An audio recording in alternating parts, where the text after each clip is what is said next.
Let me silence my phone. Otherwise, that's going to be a problem.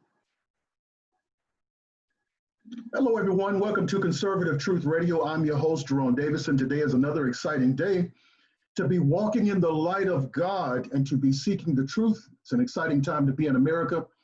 We are great Americans, and we're fighting for this country, and I'm excited to have a great fighter here with me, Kathleen Winn. She's a phenomenal fighter, and she's a woman that's been around for fighting this good fight. She's worked with Project 25 World Executive Director, Marine Corps Scholarship Foundation, Director of Board Directors at Pinnacle Forum. She's right now on the board for Maricopa County of Education. So I want to thank you for your work and for everything that you're doing. And welcome to Conservative Truth Radio, Kathleen Winn. Thanks, Jerome. It's great to be with you. Yeah, I want to thank you. You were there at the prayer conference, and we didn't know at the time. Well, at least I didn't. I think you probably already knew that Arizona was going to be contested, and that this was a spiritual fight, and that the prayer was very much needed. And I want to thank you for being there. Well, ultimately, you know, we are a country of God. We were founded on godly principles, and our original founders in this country put God first. And so I think that it's hard. We all want to think that we have some power and influence, but it's all His. And so interesting times, and this is a fight. This is an absolute battle for the heart and soul of this country right now. All right. Well, you know all the ins and outs of pretty much Arizona. You're connected with what's her name? Kelly Ward, and you know her pretty much, and the lawsuits and stuff that she's bringing here in Arizona. Of course, we know. You and I know because we live here in Arizona. It's been a sea of red everywhere you go. It's been Trump sign, Pence signs. You hardly ever, every now and then you'll come across a Biden sign. And what do you think about the state of Arizona? You think it's going to flip? It's going to turn these cases? I mean, what are you thinking what's happening here now? Well, with anything, you have to have evidence, right? So in a court of law, you have to have evidence. I do believe that there's some statistical anomalies that have occurred here that don't make sense if you look at an election. And one would be that in Maricopa County, where I live, and I believe you live, we voted back in all of our supervisors that were Republican. We voted it back a state legislature that was Republican. Typically, if you have a down ballot result like that, we did really well as the Republican Party in the state, with two exceptions, and I'll get to those in a second. You don't have that if you don't vote for the president or the top of the ticket. Right. So I was a little curious, and then I had a lot of people that reached out to me and had, you know, from Sharpie Gate to things that they saw and early ballots. And I will share with you that my dad passed away 8 years ago, and he allegedly voted in this election. And so, because I started to get curious. Wow. Yeah, so that's a little disheartening. So the problem that we have is we did have dead people vote. We had federal ballots. So federal ballot, you don't have to really show and prove who you are.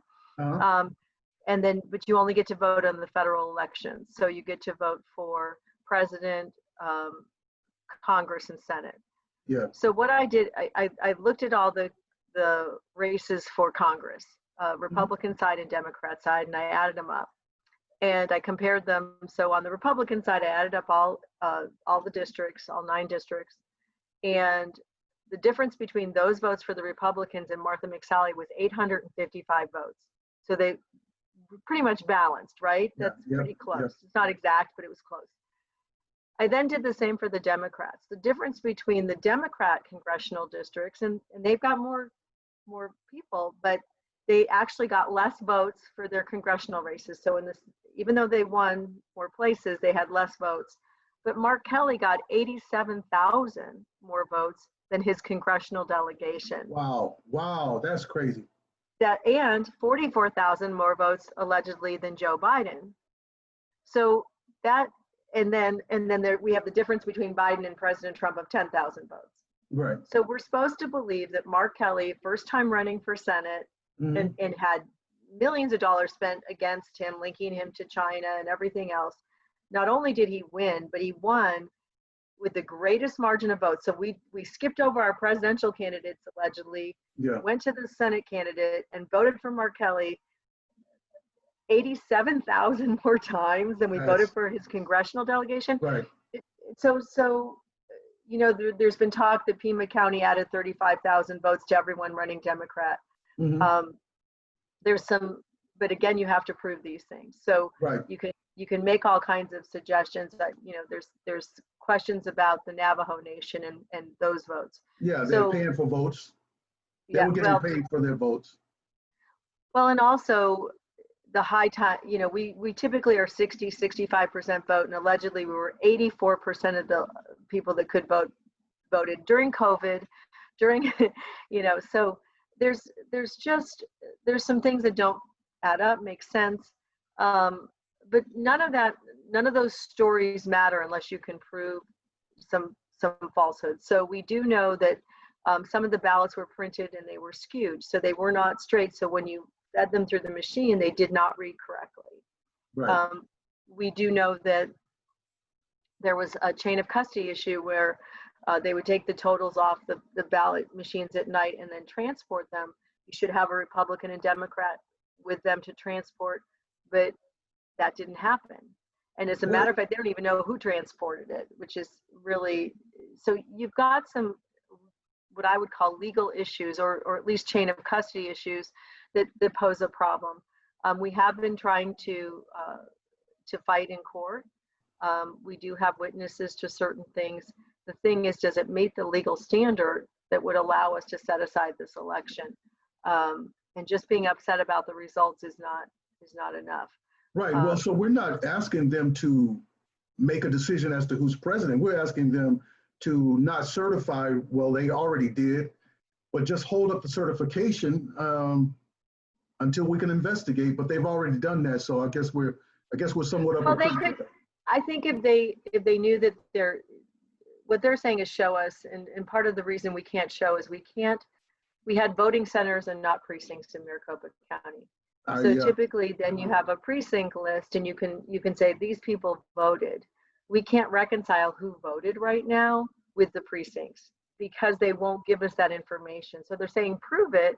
And if we had access to the scans of who actually voted, or not even who actually voted, we could make some reconciliation, because we'd say, oh, these 1,000 people don't live here. Oh, these 2,000 people are dead. We haven't been given enough information, so they're saying prove it, but you're withholding all the information that would allow us to prove it. So it's a quagmire right now, and it's unfortunate. And nor could we get the signature verification. No. Say that again, Jerome. Signature verification. They wouldn't let us. No Secretary of State would allow signature verification, especially in the swing states. And I guess that was a part according to their plan. Well, the signature verification is one. The other thing is the sending out of ballots to people that did not request early ballots. We know people that received up to 5 ballots. We know people that were registered federal and got a call from Maricopa County Recorder's Office offering them an upgrade in their ballot, meaning that they got a full ballot, but they only had requested a federal ballot. There's no legal device to do something like that. Right. So there, and now we know that Adrian Fontes is going to go to Pima County as an interim to train them on how to do their elections. That was in the newspaper today. So that's, so he gets unelected here, but now is going to go down to Pima County and work with them in their elections. So that's a little problematic. I think more than anything, as we go forward, we obviously need to understand our machines, the software, how they can be corrupted. We've learned a lot, right, as a voting public since the election.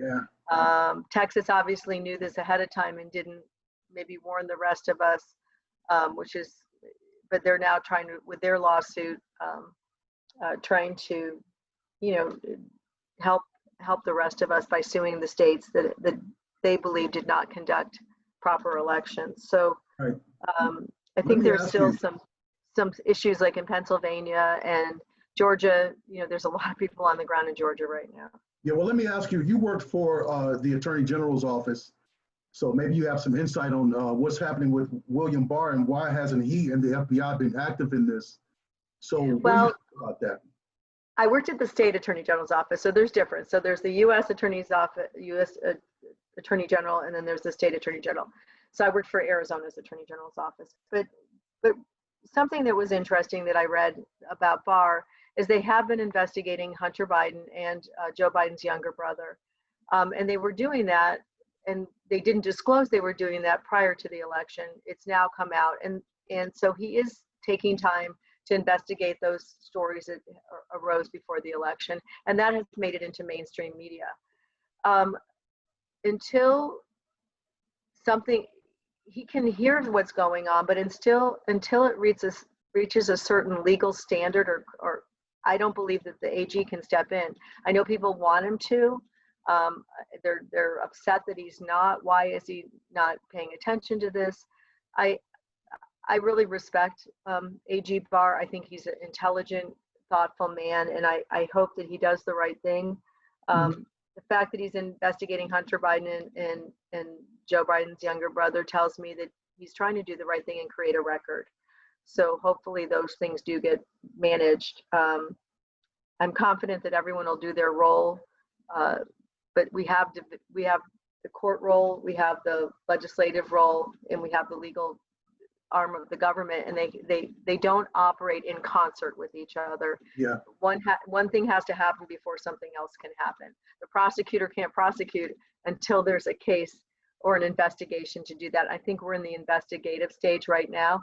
I've also heard that the FBI has seized some voting machines from different states.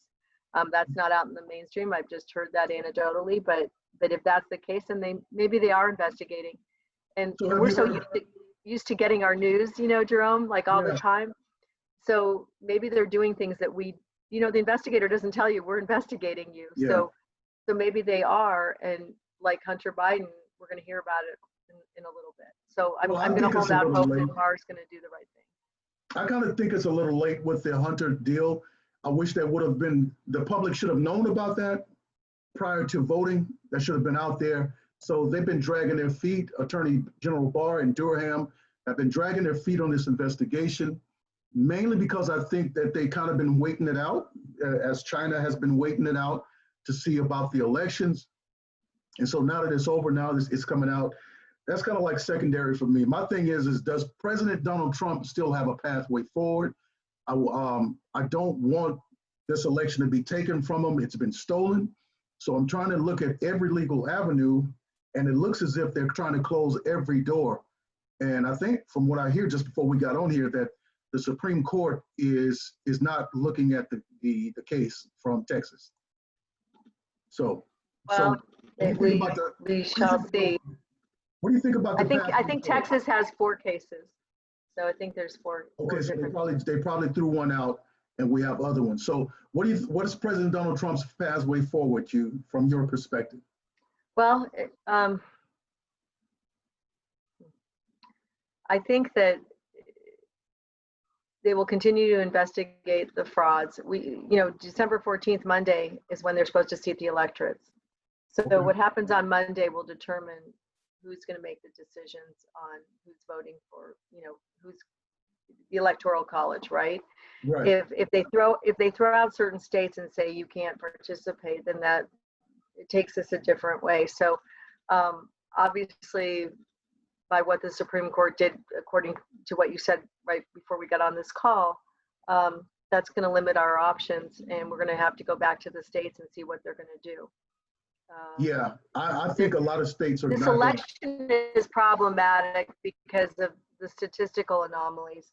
When I went to bed like everyone else, Donald Trump had won the election, and then the next morning we wake up and there's huge ballot dumps in Wisconsin, Michigan, Pennsylvania, and I would even tell you, I think in Arizona, it's not realistic that a Senate candidate got 87,000 more votes than his congressional district delegation.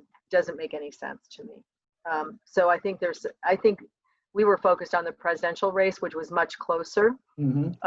And I think they were focused on the Senate race. And I think we have voter fraud in the Senate race more than the presidential race in Arizona. and we're not even focused on that. Well, I'm proud of the work that was going on under President Donald Trump with the sex trafficking. I was even crying on one of my videos. I was so happy about the kids being recovered and saved, and it's crazy. People don't know. America doesn't know about the thousands and hundreds of thousands of missing kids that go missing annually here in America, and some of the things that happen, like devastating things. I mean, stuff I don't even want to mention on the video that happens to some of these children. So this is the work that you're doing right now, and I appreciate that. Talk to us about the sex trafficking and stuff that has happened under President Donald Trump. Well, sex trafficking and the exploitation of human beings has gone on in our country for a very long time.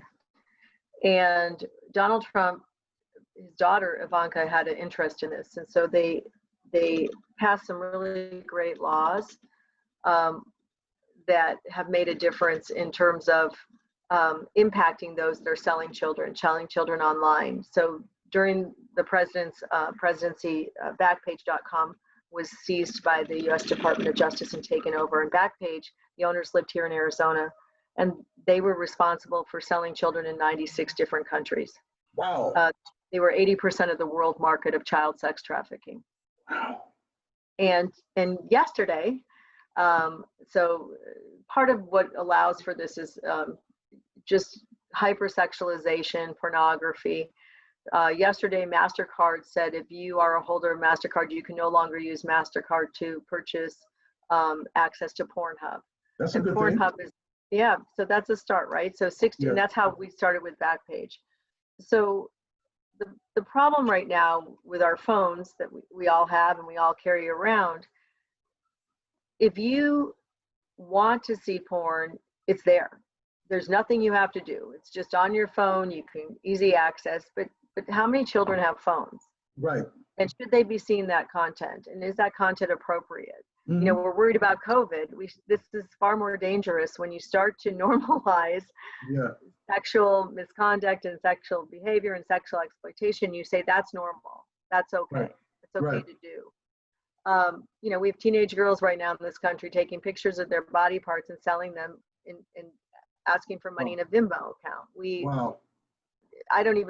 don't have enough time to go into all the different things that are going on. Right. But suffice to say that a lot of it is organized crime. So 99% of our buyers are men, whether they're buying boys or girls.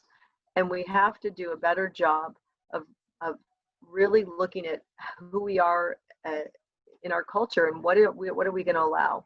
And are we going to allow people to continue to be sexually exploited as a business? Rape for profit is a business in this country. It's commingled with drugs, foster care. There's a lot of components to it. Drug addiction is a part of it because, probably 35% of the kids that get sold for sex are sold by family members who are looking to get money for drugs. Our kids in foster care, 90 some percent of them are there because of some family member that they were taken away from for drugs. So we have a drug problem in this country that shows its face with sex trafficking and sexual exploitation. It's commingled. The other side is that China is funding cartels and gangs to, push this behavior and push this into our country, and it's been going on for a long time. So it's not even new. But we've had a systematic way of removing our churches, removing that churches are square. They're those people they're outdated. They don't understand, and normalizing sex, so children with adults. California just passed the age 14 as the age of consent. Wow. So I'm a 14-year-old girl and I want to be with a 25, 35, 45-year-old man. That's okay now in California. Yeah. And 14 is your 8th graders and your freshmen in high school. Do we really want them making decisions about relationships at 14? I think we have to look at it and then curriculum. So then this intersects in education. What's okay in education and what again, content. And I've been at this a while, so we've changed laws. In Arizona, we had a law that if you bought 15, 16, and 17-year-olds, this was up until 2014, the law got passed. You said to the judge, I didn't know she looked older or he looked older, and it went from a felony to a misdemeanor. So what would people do? They'd buy teenage children for sex and tell the judge they didn't know. So we've closed those kinds of loopholes in our Arizona law, but then you've got California doing what they're doing. And so we really need to take a hard look at access to inappropriate content, what our kids are seeing, what impact it has. There's an addiction to pornography. It affects how a brain is developed. You know, children's brains aren't fully developed till they're 25, 26 years old. And we're finding that kids are not being able to sustain normal relationships. Okay, so and so, you know, so there's so many impacts. My focus, though, is not. I know lots of victims. I've worked with victims. I help victims' families, but I want to stop having victims. So I'm focused on law enforcement and how do we dismantle these criminal enterprises that are so rampant in our country, and what steps do we take? And President Trump's done a good job in working with people to do that and had some great laws passed. One of the things that you're going to be hearing about, I hope, this next year is, you know, the platforms. You know, Backpage protected itself under that CDA 230, that law that says, oh, we're just a platform. We don't know about it. You know, we can't control the content. And so then they use that as a protection. The problem is they're also acting as publishers, and they're also telling people what to say or what to do, or suppressing things that they don't agree with. And that the law does not protect them when they do that. So we've built some really big giants with Google and Facebook and Twitter that are controlling the narrative. You mentioned Hunter Biden, that should have come out ahead of time. Well, there was a reason it didn't. Yeah, exactly, right. It had nothing to do with AG Barr. It had to do with the mainstream media and what they think is acceptable. So do you work with the FBI, and is this COVID school lockdown, is this heightening the internet stuff with the kids? Well, kids are online now all day, right? Yeah. So I don't know, but I'm almost thinking, because they're online all day now, that maybe getting online when they don't have to be online, maybe it'll help go the other way. Right. I work with all different law enforcement agencies, FBI, Homeland Security, you know, all the agencies that we have in the state. We have some of the best law enforcement people in the country, as far as I'm concerned. Arizona has done a really good job in our law enforcement, and I hate to see them being, you know, the defund the police and how we've just been so hateful towards police this year. It hurts my heart. But I look for technologies and ways that we can empower them to do a better job. They've got less people on the job. They've got limited resources. People are looking at their budgets and trying to do a better way of policing. But we're not giving police the resources we need. So we're looking at how do we use technology to discover criminal enterprises and help law enforcement come alongside them and just help them get what they need quicker, more efficiently, and with less danger to them, and being disruptive to those that think that selling our kids is an okay way to make money, when it really isn't. And selling anybody for that matter. It doesn't have to be a child, although we find that particularly egregious. But it's time we look at that. And as for kids, when I was growing up, and you're like younger than me, but when you were growing up, you know, magazines that were inappropriate had brown paper wrappers around them, right? Right. We didn't have the internet. I didn't have the internet then. But there's still those laws on the book, decency laws, and we don't enforce them because of internet. I think it's time that we really start to look at, not as censorship, but content for what do our kids see, and what's appropriate for them to see, and really start to take a look for their health, their mental health. Suicide rates are up. We really need to do a much better job of guiding our young people to the future that that will serve them and their dreams and what they want, not the delusions and the depravity of a few. Yeah. And So that's what I work on. that brings me to a great question. You think, how much does parenting or non-parenting contribute to this sex trafficking stuff that's going on in the country? We have an issue with fathers staying in families. It's Right. the number one issue. If I were to look across and say, how do we fix this? Is by honoring the family and keeping family units together and understanding that the role that a father plays in a family is paramount and critical. Mm-hmm.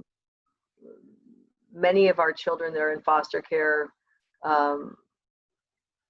they lose their contact to their families. And we, in minority families, we find that it's worse than non-minority families in terms of fathers staying in families. And if we look at who's impacted the most by this, it's minority children. Mm-hmm. So it happens across the board because predators don't care about what color you are, who you vote for, any of it. But Right. but at the heart of all this is we need to build a strong family unit, because children that grow up with a two-parent family are less likely and less vulnerable to be groomed and affected by this. Kids that are in foster care or in single-parent families feel less than, have less self-esteem, don't have their confidence, and they are more vulnerable to someone who is grooming them to become part of this trade, if you will, this industry of selling human beings. Well, I know I always pray for fire department, firefighters, police officers, nurses, doctors, and people like yourself that you're probably hearing and seeing some very gruesome stuff. It's kind of hard to sleep at night, and I'm sure you need some prayer and you got to have your faith. So I'm asking you this last question about how does your faith help you through this stuff?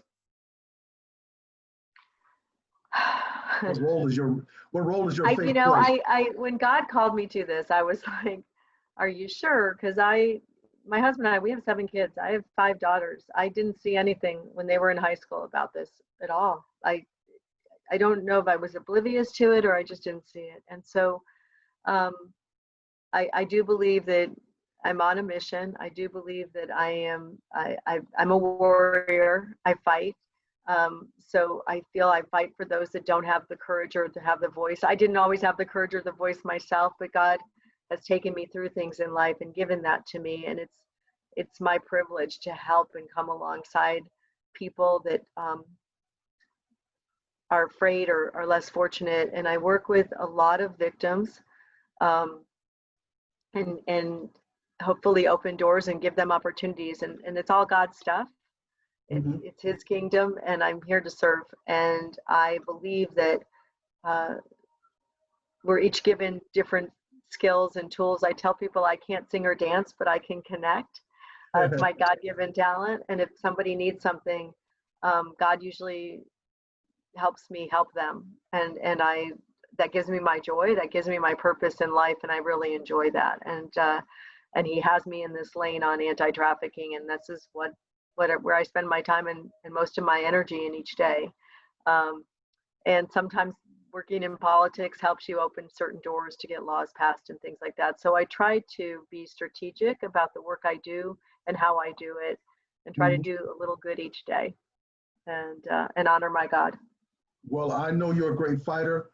I thought for sure I heard you singing at the prayer conference. Maybe that was someone standing next to you, but I thought for sure I heard your voice singing there. But I will sing. I just won't sing a solo. How's that? God's calling forth an army. Right. I need an army of people to sing if I'm going to sing. All right, you probably get in there and lip sync it. Yeah, me and Ice Cube. I want to thank you for everything that you're doing, all the work that you're doing. You really helped us with that prayer conference, helped us link together with a lot of people, put us together with a lot of people, and we're connecting. We're still connecting. And I appreciate you so much. God bless you. And thanks for spending your time and sharing your expertise with us. God bless you, and Merry Christmas, Jerome. God bless you. Bye.